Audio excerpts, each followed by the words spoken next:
আসসালামু আলাইকুম।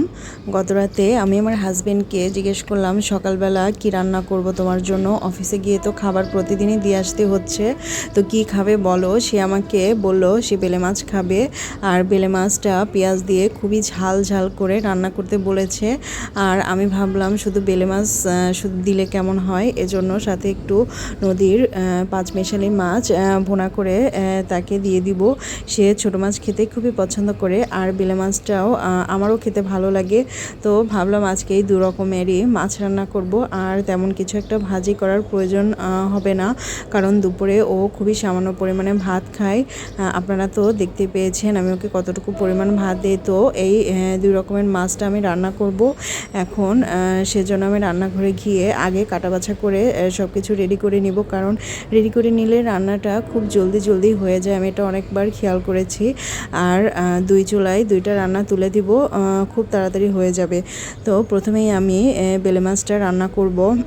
আমার আর আমার হাজব্যান্ডের জন্য মাছ বের করেছি। দুজনের এই মাছ কয়েকটা রান্না করলেই দুপুরবেলা হয়ে যাবে।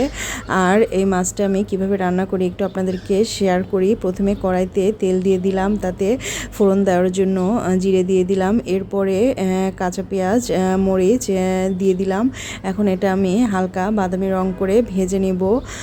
আর এই পেঁয়াজটা ভাজতে সময় লাগবে, আর তেলেই ভালোভাবে পেঁয়াজ ভেজে নিতে হবে, কারণ পেঁয়াজ কাঁচা থাকলে তরকারি খেতে মজা হবে না। আর পেঁয়াজ ভাজা আমার হয়ে গিয়েছে, সামান্য পরিমাণে পানি দিয়ে দিলাম। এখন দিয়ে দিলাম রসুন বাটা, আদা বাটা, জিরা বাটা, লবণ, হলুদ গুঁড়ো, মরিচ গুঁড়ো, ধনিয়া গুঁড়ো। এই তো সব রকমের মশলা আমার দেওয়া হয়ে গিয়েছে। এখন আমি এই পেঁয়াজের সাথে মশলাটা খুব ভালোভাবে কষাবো। আপনারা এর মধ্যে সামান্য পরিমাণে পানি দিয়ে দিবেন, তাহলে মশলা পুড়ে ধরবে না। দেখেন কালারটা কি সুন্দর এসেছে। আমার মশলা কষানো হয়ে গিয়েছে, এখন আমি মাছগুলো মশলার মধ্যে ছেড়ে দিলাম। এখন এই মাছটা আমি আস্তে করে কষিয়ে নেব, কারণ বেলে মাছ খুবই নরম হয়, বেশিক্ষণ কষালে এটা ভেঙে যাবে। আমি খুবই অল্প পরিমাণে কষিয়েছি, তারপরেও আমি একটা জিনিস লক্ষ্য করলাম, আমার মাছগুলো একটু ভাঙা হয়ে গিয়েছে। তো যাই হোক, মাছটা আমি কষিয়ে নিলাম। দেখেন আমার মাছ কষানো প্রায় শেষ, তেল বের হয়ে গিয়েছে। এখন আমি এর মধ্যে সামান্য পরিমাণে পানি দিয়ে দিব। মাছ থেকে একদম তেল বের হয়ে গিয়েছে, এই তো পানি দিয়ে দিলাম। পানি খুব বেশি দিবেন না, তাহলে কিন্তু মাছ অনেকক্ষণ সিদ্ধ হলেও ভেঙে যাবে। একদম সামান্য পরিমাণে পানি, যতটুক না দিলেই হবে না। এই তো পানি দিলাম। এখন এটা অপেক্ষা রান্নাটা শেষ হওয়ার। এই তো বলক চলে এসেছে মাছে। আর মাছের ফাইনাল লুক দেখেন, খুবই সুন্দর কালার এসেছে, আর খেতেও দারুণ হয়েছে। এখন আমি দেখেন নদীর পাঁচমেশালি মাছ, এখানে অনেক রকমের মাছ আছে, কয়েক রকম মিক্স করা মাছ। আর এই মাছটা আমি একটা আলু কেটে দিয়েছি, এখানে পেঁয়াজ আর কাঁচামরিচ কেটে নিয়েছি। মাছটা আমি হাতে মাখিয়ে রান্না করব। এখানে হলুদ গুঁড়ো, মরিচ গুঁড়ো, লবণ, রসুন বাটা আর জিরে বাটাটা ইউজ করেছি। এখানে আদা বাটাটা আমি দিব না, কারণ ছোটো মাছে আদা বাটা দেওয়ার খুব একটা প্রয়োজন হয়ে ওঠে না। আর এই মাছটা আমি হাতে মাখিয়ে রান্না করলে বেশি টেস্ট হবে। এই তো লবণ দিয়ে দিলাম। এখন কিছু পরিমাণে সয়াবিন তেল দিয়ে হাতে ডলে নিব। প্রথমে আগে কাঁচামরিচ, পেঁয়াজ আর রসুন বাটা, জিরে বাটা দিয়ে আগে এটা খুব ভালোভাবে ডলে নিব। দেখেন এভাবেই ডলছি আমি। আমার কিন্তু এই মরিচটা এভাবে ডললে হাত খুব একটা জ্বালাপোড়া করে না, অনেকেরই হাত জ্বালাপোড়া করে, এভাবে মাখতে অনেকেই ভয় পায়। আপনারা চাইলে মাছটা কষিয়ে রান্না করতে পারেন। তো আমি এখন আলু আর সব মশলা একসাথে মাখাচ্ছি। এখানে আমার মনে হলো আরও একটু তেল লাগবে, তাই আমি তেলটা দিলাম, কারণ ছোটো মাছের চচ্চড়ির মধ্যে যত বেশি তেলটা ইউজ করবেন মাছটা তত বেশি স্বাদ আসবে। আর এভাবে আমি আস্তে আস্তে মাখাচ্ছি যেন মশলাটা ভালোভাবে ভিতরে ঢুকে যায়। এরপরে আমি সব মাছ দিয়ে মশলাপাতি আর আলু দিয়ে একসাথে মেখে নিচ্ছি। দেখেন কি সুন্দর কালার এসেছে, একদম মনে হচ্ছে এটা এখনই খেয়ে ফেলি রান্না করার আগে, কিন্তু এভাবে তো খাওয়া যাবে না, খেতেও পারবো না। তো এটা আমি ধীরে ধীরে আস্তে আস্তে আস্তে মাখাচ্ছি। হাতে মাখানো ছোটো মাছ খুবই মজা হয় আর এত সুন্দর ঘ্রাণ বের হয়েছে। আমি তো আপনাদেরকে ঘ্রাণটা আসলে দিতে পারছি না। আপনারা যখন নিজেরা একটা রান্না করবেন এভাবে হাতে মেখে দেখবেন সুন্দর একটা স্মেল বের হবে। এই তো এটা আমার ফাইনাল লুক। এখন আমি এর মধ্যে পানি দিয়ে দিব। আর ছোটো মাছের সবসময় অল্প পরিমাণে পানি দিতে হয়, কারণ এই ছোটো মাছটা রান্না হতে খুব বেশি সময় লাগবে না, কম করে 15 থেকে 20 মিনিটের মধ্যে এটা রান্না হয়ে যাবে। তো আমি পানি দিয়ে দিলাম। এখন চুলায় বসিয়ে দিয়েছি। বলক আসলে আপনাদেরকে আমি দেখাবো এটা কেমন দেখায়। আর আমি একটা ঢাকনা দিয়ে ঢেকে দিলাম, তাহলে বলকটা তাড়াতাড়ি আসবে। দেখেন বলক চলে এসেছে। খুব বেশিক্ষণ টাইম লাগেনি বলক আসতে, 5 মিনিট যাওয়ার পরই বলকটা চলে এসেছে। এই তো আমার মাছটা রান্না প্রায় শেষের দিকে। আমি এত ঝোল রাখবো না, ঝোলটা শুকিয়ে ফেলবো, একদম চচ্চড়ি করে ফেলবো। আর চচ্চড়ি করলে এই মাছটা বেশি মজা লাগে। দেখেন মাখা মাখা করে রান্না করেছি, কি সুন্দর দেখাচ্ছে, অনেক টেস্ট হয়েছে। এই তো আমার মাছের চচ্চড়ি করা হয়ে গিয়েছে। ছোটোবেলায় আমার আম্মুকে আমি এভাবেই রান্না করে দেখেছি। আর ছোটো থেকেই আমি এই মাছগুলো খেতে খুবই পছন্দ করি। যত রকমের ছোটো মাছ আছে, অন্য রকমের সবজি না ইউজ করে আমি আলুটাই বেশি ইউজ করি।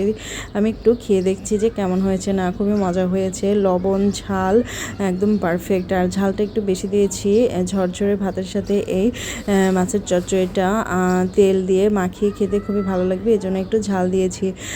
আমার আম্মুকে আমি দেখেছি ছোটোবেলায় এই মাছ যখন চচ্চড়ি করেছে, আমি অন্য কিছু তখন খাইনি, এটা দিয়েই খেয়ে উঠেছি। আমাদের বাড়ির সবাই এই ছোটো মাছটা খুবই পছন্দ করে। আর আমার হাজব্যান্ড তো ছোটো মাছ পেলে তার আর কিছুই লাগে না, এজন্য আমি এই মাছ আর বেলে মাছটা আজকে ওকে রান্না করে দিয়েছি। এক নাগার রুই মাছ আর অন্যান্য মাছ খেয়ে ওর আর ভালো লাগছে না, তাই বললো এই মাছগুলো রান্না করে দাও।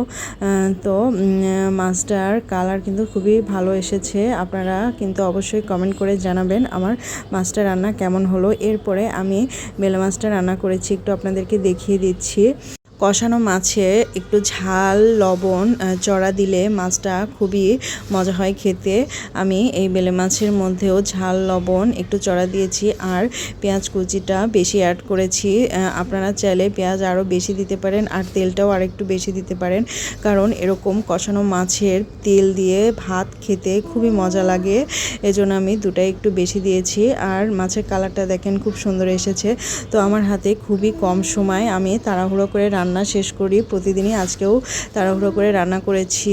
সংসারের কাজ এক হাতেই করতে হয়। এখন আমি এই খাবারগুলো বক্সে তুলে দিয়ে আমার হাজব্যান্ডকে গিয়ে দিয়ে আসবো। আর পরে গেলে বেশি দেরি হয়ে যায়। আমি বিয়ের আগে কখনোই এই মাছটা এভাবে রান্না করিনি, বিয়ের পরে রান্না করেছি। আমার আম্মু বলে দিয়েছিল এভাবে রান্না করতে, এজন্য আমি আম্মুর রেসিপিটাই ফলো করে রান্না করেছি। খুবই মজা হয়েছে, আমি একটু খেয়েও দেখেছি। দেখেন আমার মাছগুলো হালকা একটু ফেটে গিয়েছে বা ভেঙে গিয়েছে। এই মাছটা খুবই নরম, খুব তাড়াতাড়ি রান্না হয়ে যায়। আর বেশি কষাবেন না এই মাছটা, তাহলে কিন্তু একদম ভেঙে যাবে মাছটা। এই তো আমি বক্সে তরকারিগুলো বেড়ে নিয়েছি, ওকে খাবারটা দিয়ে আসবো। এই মাছ আর ভাত এগুলাই আজকে দুপুরের ওর খাবার। এটা আমি খুব সুন্দর করে ওকে গুছিয়ে দিয়েছি। আর ওর অফিসে ওভেন আছে, সকালবেলা চাইলে আমি খাবারটা দিয়ে দিতে পারি, কিন্তু আমি দিয়ে দিই না, কারণ খাবারটা টাটকা টাটকা রান্না করে দিয়ে আসলেই আমার মনে হয় বেশি ভালো হয়। আমার একটু কষ্ট হয় যদিও, তারপরেও আমি রান্নাটা সাথে সাথে করে ওকে চটজলদি অফিসে খাবারটা দিয়ে আসি। আর এর মধ্যে একটা আনন্দ কাজ করে, এখানে গরম ভাতের সাথে এক ফালি লেবু দিয়েছি, কারণ ভাতের সাথে একটু লেবু খেলে খুবই ভালো লাগে। আরও লেবুটা পছন্দ করে আমি জানি, এজন্য আমি লেবুটা দিয়েছি। এই তো আমার বক্সগুলো রেডি, সেহেতু আমি এখন বক্সের মুখটা লাগিয়ে দিচ্ছি। আমার হাতে সময় একদম কম, আমি তাড়াতাড়ি করছি সব কিছু। এরই মধ্যে আবার আপনাদের জন্য একটু ভিডিও ক্লিপস নিয়েছি, কারণ যেহেতু ব্লগ ভিডিও বানাই, একটু না নিলে কেমন হয়, তাই তাড়াহুড়ো করে এগুলো গোছাচ্ছি। এই তো আমার গোছানো প্রায় শেষ। তো আমার ভিডিও আপনাদের কেমন লাগে অবশ্যই আমাকে কমেন্ট করে জানাবেন। আমি রেগুলার ভিডিও দিতে ট্রাই করি, আর যখন ভিডিও দিতে একেবারেই পারি না, নিশ্চয়ই কোনো ব্যস্ততার কারণে ভিডিওগুলো দিতে পারি না। আর চেষ্টা করব প্রতিদিনই ভিডিও দেওয়ার। যখন বেশি ভিডিও হয়ে যায় তখন বেশি বেশি ভিডিও ছাড়ার চেষ্টা করি। তো ভালো থাকবেন আপনারা সবাই, আল্লাহ হাফেজ।